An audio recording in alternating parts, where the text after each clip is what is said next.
up?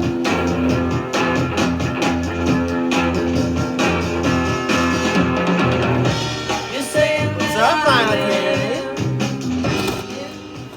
You're probably wondering, what the heck's he doing? He's still in the cosmic realm? I thought he was moving. I am moving, y'all. I'm just, I'm still got my stereo up here, and I got a few things left to move home. I want to be able to shoot just a few more videos, maybe just bank a couple so that I have, you know, I can buy some time till I get my other setup going. Hey, brought to you by the Corona. Not the bad kind, the good kind. Actually, this isn't too bad. It's, Corona Premier, which is basically your low carbohydrate count brewski.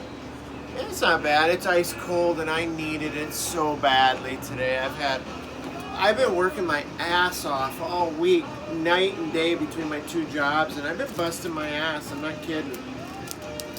And yeah, cold brew and spending some time with the violent community on YouTube. Doesn't get any better than that. Toast. Cheers to you, YouTube. Almost knocked my goddamn tooth out.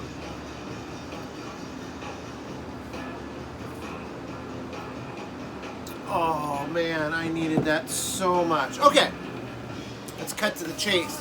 Okay, Mazzy, I don't know when he put it out, maybe yesterday or today, but I noticed that I had a notification that he had put out a video, and I just thought, what a great idea. It's 10 albums that blew me away as a kid. I mean, it's genius, right? I mean, it's simple. It's just such a simple idea, and it kind of gets you, kind of lets people into what you were, you know, what led to what you listen to now, where you started as a kid, what actually hit the nerve. You know what I'm saying? So, yeah, I thought this would be a grand idea. So, yeah, I'm in. It's kind of a response video. I've seen some other people do some too. So, thank you, Mazzy, for a great idea. I enjoyed your video immensely. It was so good. And like I said in the comments, you know, I was going to do this response, but it's not going to be near as interesting as you. You grew up in a time where things were pretty damn awesome. Although I did grow up in the 80s, the event of MTV and whatnot, so, but I was a little insulated in the Midwest in Iowa, so we'll see. I guess I'll just let you guys be the judge. But, what should I start with? I'm going to turn this down just a little bit more. We're listening to a little Savage Res. That would be back in Mazzy's day, the Savage Resurrection. It might even have been a San Francisco band for all I know. Alright, let's start with... Okay, I'm going to go back to an album that I heard that I mean, this music was still pretty new to me. I mean, as far as really getting into it. When this album came out, I was probably around 12 years old. And I remember hearing one hit off of it, and it was kind of a slow roller. I didn't realize that, but it was a great song, great hit song. But I didn't realize that when I got the album for Christmas, I asked my parents if I could get it, that it would kick. It was so good. There was like some progness to it. Of course, I didn't know what prog was back then, but man, I just knew that I didn't, something I'd never heard before. You know, they had some great keyboards, great drums. I mean, it was a very well produced record, but it sticks. Grand Illusion. And I just remember, you know, the hit was Come Sail Away and Fooling Yourself were the two hits. And also the title track, The Grand Illusion. But songs like Miss America and Castle Walls, wow, Superstars, this is really killer. And I loved this album cover so much that I drew it for an art project, and I believe I was in junior high school, which would have been probably around 8th grade maybe. But yeah, The Grand Illusion, Styx. That's an album that kind of blew me away. And now I bought this. Actually, I don't have the one that I probably listened to more, but I got these as a pair when I was a kid, because they were both in a bargain bin. And of course, I had heard the song, the one hit song that was on his album, The Pleasure Principle. And by now, you know, I'm speaking of Gary Newman. And I had this, and I had this one, which is called Telecon, and then I also had The Pleasure Principle.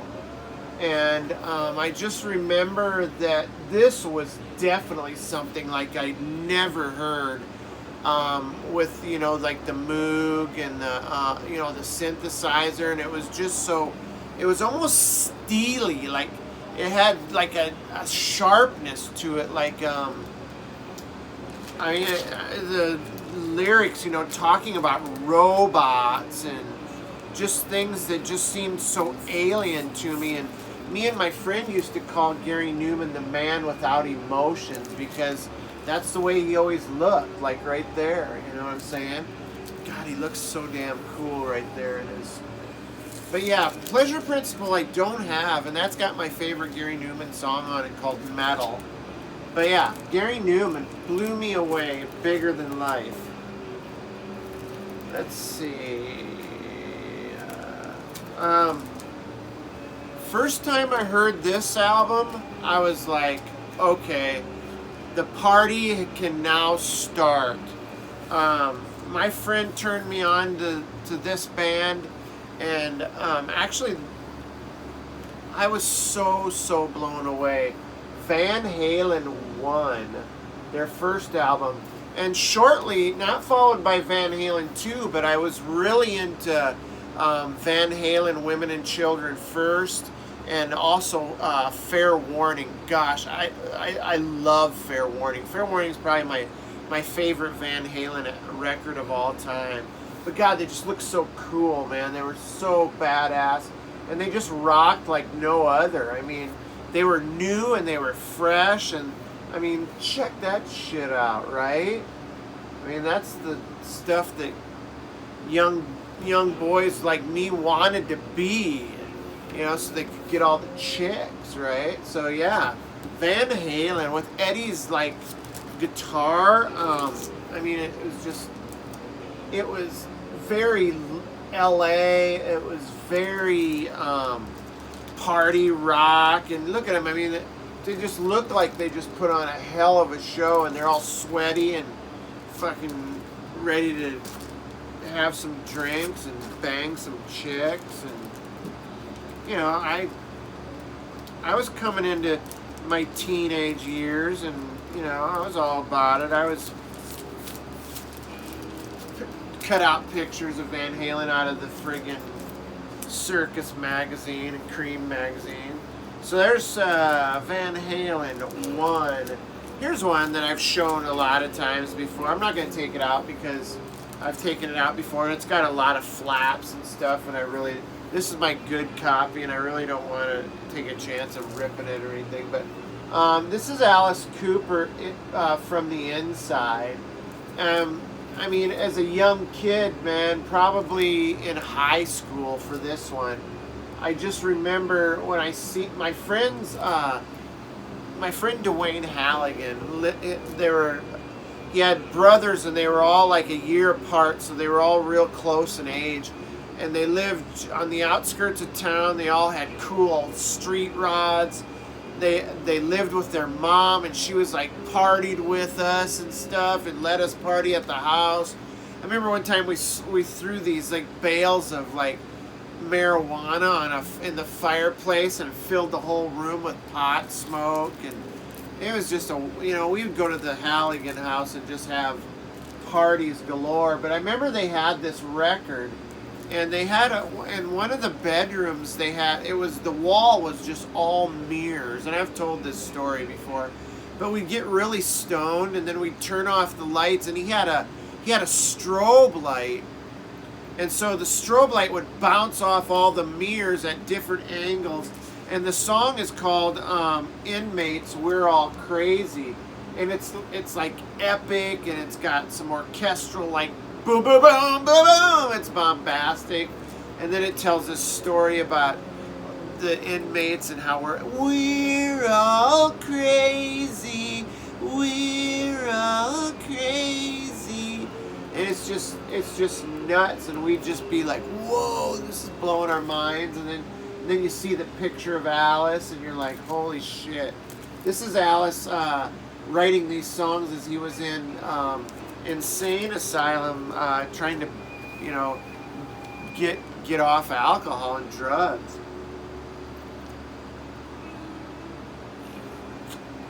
Oh, that is so good. I don't even know if you guys know. And this is another album that they gave me. They gave me that album. I mean, that's not the same copy, but God, this could very well be, though. This is a beater. This is my beater copy. I've got a nicer copy, but I think this is probably an early pressing of Black Sabbath Paranoid. Obviously, it's pretty worn, the cover, but I think it's on Warner Brothers, if I'm not mistaken, the green label. Yeah. Still in great shape, though. But I just remembered them giving me this, and then the inside cover. I mean, whoa, check that shit out. You know, the cross, and there's Ozzy. I mean, these guys were like these friggin', to me, they were all like these devil worshippers. And the song off this that blew my doors off was Iron Man. I know, same thing as the Alice Cooper, you know, we go in the stony mirror room and listen to this record, War Pigs. You know, at the beginning there's like the air raid horn, and oh man, this is still one of my favorite albums to this day. I mean, this is the beginning of stoner metal right here. Oh, speaking of which, I've got a great video coming up with a nice stack of some tasty stoner doom stuff. I'm really, oh man, my hair's standing up on my arm right now. Just, ooh, let's rock, let's get high and rock. No, I'm just kidding. I don't condone the use of illicit drugs or alcohol.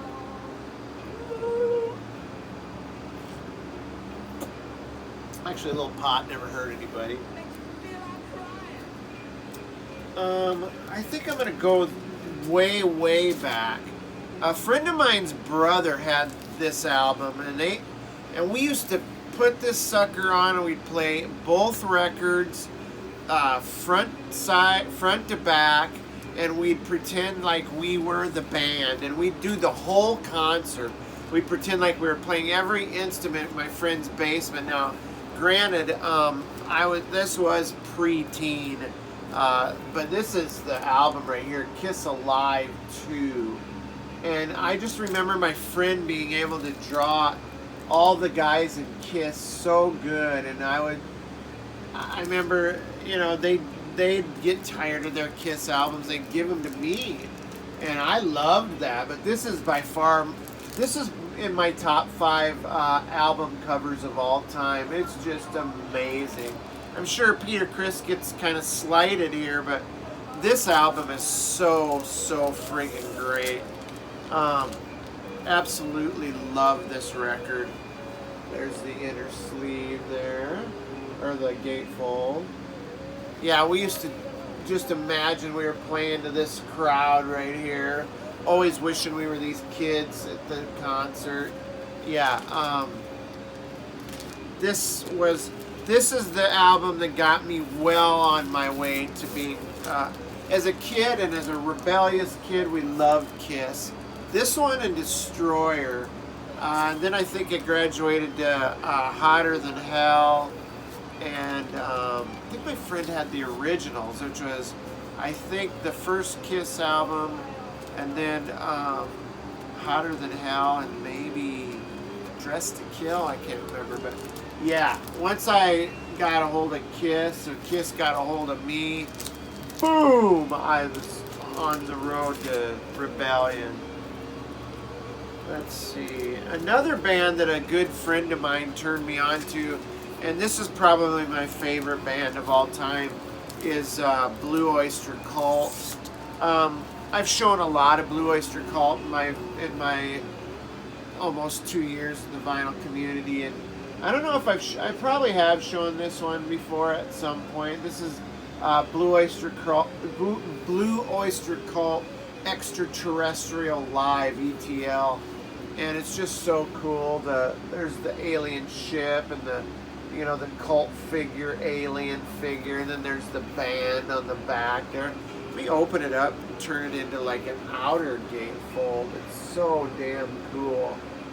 And of course, then you've got the cosmic the cosmonaut, which is what you cats are that are watching. And I appreciate everybody who watches my videos, man, and comments. I love it.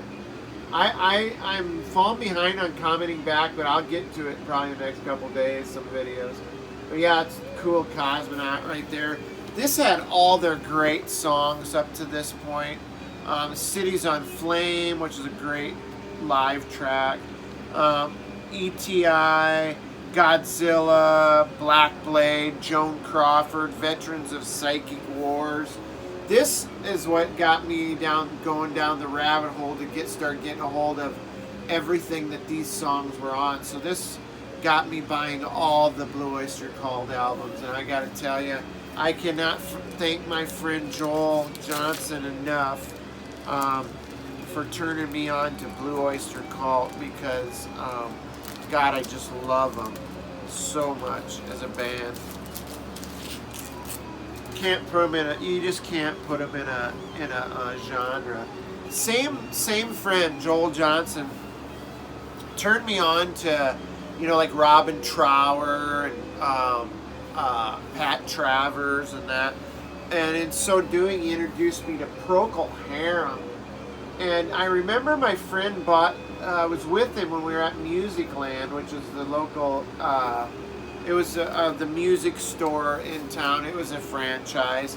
And I remember him turning me on to this, he picked up this cassette tape, and it was, I knew Procol Harum, Whiter Shade of Pale, but I didn't know anything about this album called Home. And it was in the, like, bargain bin. And I remember there was a song on it called Dead Man's Dream. And it is just so trippy and doomy and just so bizarre that I promised myself when I got older that I was going to get this album. And there's the band there, and the gatefold. And I did, and still spin this to this day. It's probably pretty worn. I'm about due for an upgrade on this, but gosh, so good. Dead Man's Dream was the one song I liked, but then the opening track, Whiskey Train, was a kick-ass song as well. It really, this whole album deals in death, and I believe home means like going home. Even though, you've got kind of a goofy cover with their like heads print shopped onto like these bodies of weird figures. I gotta tell you, most of this album deals with death, and it's a good one, man. If you don't have Procol Harum Home, pick it up. It's amazing. And then in high school, I remember all my friends and I would go to a place called Co-op Records and Tapes. And, we'd spend our paper out money on a little bit of records. I remember being drawn to this album. And I believe my friend had an 8-track tape we'd listen to in his car. But I was being drawn to this album right here, and I had to have it. I remember buying it in high school. Now, granted, you have to realize that I was in high school from 80 to 83, and time had gone well beyond this album, and I had no idea. I mean, of course, I knew who Jimi Hendrix was, but I had no idea what I was in for when I laid the the needle to the wax. Oh my God, it was Oh, and look at the afros, man. The afros, you know, I'm gonna give Jimmy and his band a 10 on their afros. They always had right on the afros, all the guys. Anyway, yeah, I was so blown, and I'd get stoned and put my headphones on and listen to this and just go away, you know. And then when like third stone from the sun, woo, boy. And then I went from this to Electric Ladyland, and that album had some great tracks to like lay around and just fade out too. So yeah. Then I started kind of getting in the MTV era and picked up on this album, Devo. What a great record. I mean, it's got Whip It, but man, they've got so many other great songs. I remember picking this up and also a live Devo record. It was like an EP. Gosh, I've got to get that back. I think it was called Gates of Steel. But this has Girl You Want, Freedom of Choice. But my favorite song by Devo is called Gates of Steel. Twist away, now twist and shout. The earth, it moves too slow. Da da da da da da da da da da. Twist away the gates of steel. That man is real, not made of steel. I love it. Devo is so great. And you know, they were well on their way as a band by the time this album came out. This was just they had that catchy tune, Whip It. That broke them into the mainstream. But for a kid like me growing up in Iowa, man, this was like just some killer material here. And while I'm in the kind of the new wave, I should probably throw this out. I remember hearing a song by this band called Red Skies at Night. Not the band, the song was called Red Skies at Night. And I remember I had to find out who the band was. And the band was called The Fix. And of course, eventually they'd make it on MTV. I think I seen the video on MTV.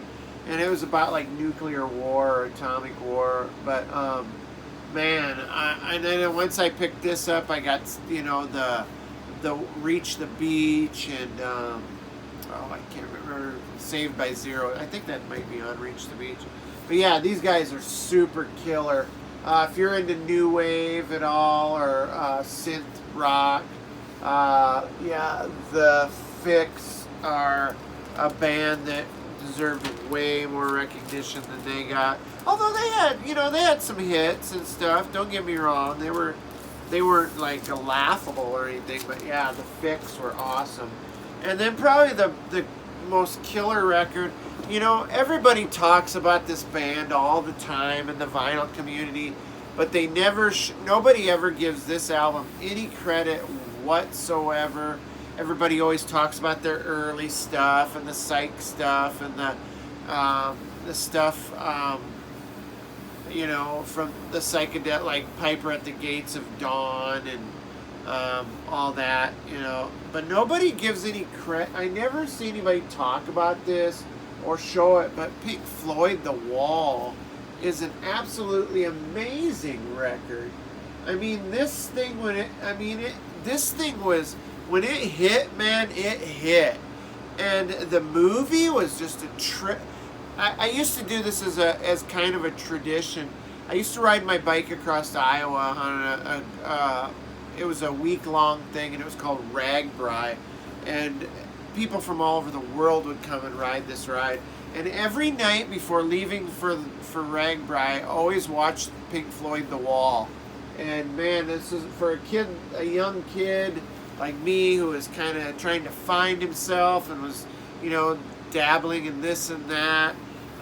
Pink Floyd, The Wall was always good for that kind of experience. So, yeah, for me, Pink Floyd, The Wall, is probably one of the most meaningful Pink Floyd albums ever. Of course, my friend had Dark Side of the Moon before this, So I was already kind of into Pink Floyd, but man, boom. And then my daughter came home with this. She got an original pressing at some local antique store. She wanted to borrow $30. I said, yeah, for sure, man. And so my daughter's into Pink Floyd. I mean, how can I go? I'm not going to discourage her from the wall for sure. Anyway, guys, that's my thank you, Mazzy, for a great idea, and that's my response video to Mazzy's 10 albums that blew me away as a kid. And I kind of kept it within like a kid, meaning like a young kid through high school. So this has been long enough. Cheers to y'all out there. I love you guys out there, and I probably got another video or two in me up here, and then you'll start to see. Hopefully I'll be back within a couple weeks. So, peace. Oh, I'm not worthy, Mazzy. I'm not worthy. All right, you guys. Thanks for watching. Thanks for commenting. And, oh, hey, Dana. How you doing, Kimbo? Peace.